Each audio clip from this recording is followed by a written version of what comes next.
Her name is Ri Sol-ju, and she may be the most powerful, most mysterious, and most luxuriously hidden woman alive on this planet today. There is a place on this earth where luxury exists beyond imagination, yet no one is allowed to speak of it. North Korea, a nation sealed from the outside world, hides a royal court so extravagant that it would make the kings of history blush with envy. Inside that sealed kingdom, one woman rules beside the most powerful man on earth. She is not just a wife. She is a carefully constructed symbol of power, beauty, and absolute control. Ri Sol-ju appeared on the world stage in 2012, and when she did, the entire global media stopped breathing. She wore designer clothes in a nation where most citizens cannot afford bread. She carried herself with the confidence of a woman who had never once questioned her own authority. Before she became the first lady of the most secretive nation on the planet, Ri Sol-ju was a performer. She sang. She danced. She captivated audiences with a presence that felt almost supernatural. And then, without explanation, she disappeared from public life, only to reappear on the arm of Kim Jong Un himself. The North Korean government erased her past with surgical precision. Old photographs vanished. Fellow performers were instructed to forget. Her entire history before the palace was quietly rewritten, scrubbed clean like a mirror in a room no one was allowed to enter. What remained was a carefully crafted image, a woman of elegance, grace, and mystery. A woman designed to project power without ever revealing the truth beneath the surface.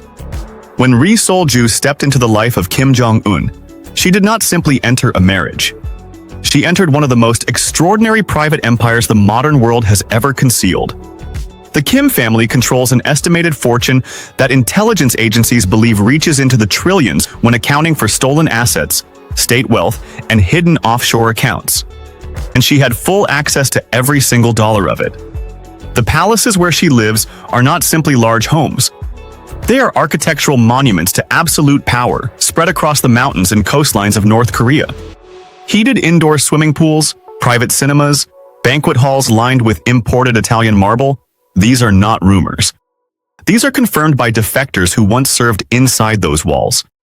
In a country where the average citizen earns less than $2 a day, Ri Sol-ju was photographed wearing a Dior handbag worth more than most North Korean families earn in a lifetime. She wore tailored European suits at state events while standing in rooms filled with generals who had never tasted imported food. Intelligence analysts have studied every public appearance she has ever made, cataloging her wardrobe with forensic precision. Chanel, Christian Dior, Hermes. Brands that most of the world can only dream about were simply her daily uniform, chosen from private collections that never appear in any public record. Her jewelry, her shoes, her accessories, each piece tells a story of a woman who lives inside a luxury bubble so complete, so total, that the outside world simply does not exist for her. Here is where the story becomes truly extraordinary. North Korea is one of the most heavily sanctioned nations in the world. International law prohibits the import of luxury goods into the country. And yet, somehow, the finest things in the world continued arriving at Pyongyang's private terminals.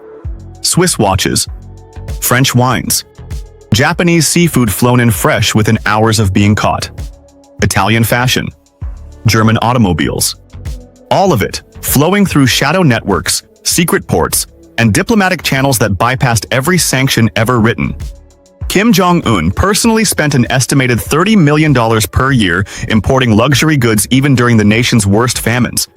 And a significant portion of that fortune was spent on the lifestyle he and Ri Sol-ju shared behind those palace walls. Satellite imagery, one of the few tools the outside world has to peek behind North Korea's curtain, has revealed something extraordinary. A fleet of luxury yachts moored at private docks along the North Korean coastline. Vessels that cost tens of millions of dollars each, equipped with every modern luxury, floating in waters where ordinary citizens are forbidden to fish. Ri Sol-ju has been reported by high-level defectors to vacation at private beach resorts built exclusively for the Kim family. Resorts that do not appear on any map. Resorts where hundreds of staff serve a family of just a few people, in complete and total isolation from the world outside. These are not hotels. They are private kingdoms within a kingdom, designed to ensure that every moment of her life feels like a scene from a film that the rest of the world will never be allowed to watch. But here is what the world misses when it looks at photographs of Ri Sol-ju smiling beside her husband. She is not simply decorative. She is not merely a symbol. Analysts who study the North Korean leadership structure believe she holds real, quiet, invisible influence over decisions made at the highest level. She has appeared at military parades. She has attended elite political gatherings. She has been photographed in rooms where women in North Korean society are simply never allowed. Every single one of those appearances was a message, carefully constructed, deliberately delivered.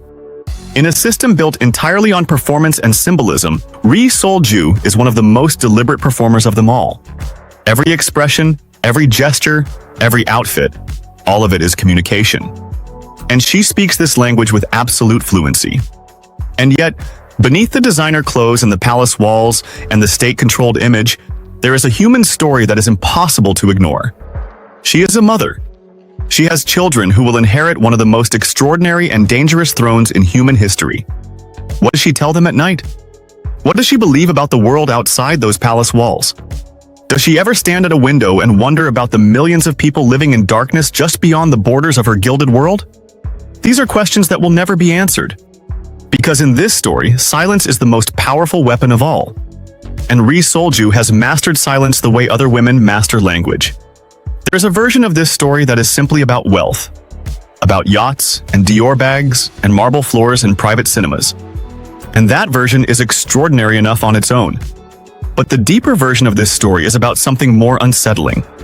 It is about what power looks like when it is completely unchecked. When one family controls every resource of an entire nation.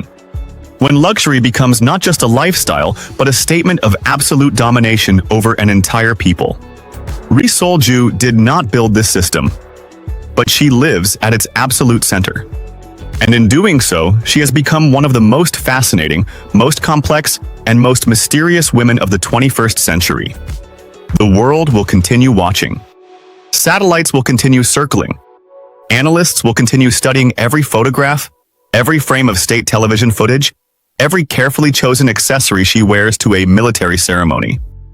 She will continue living inside her sealed, golden, untouchable world, unbothered, unreachable, and entirely aware of the power that mystery gives her.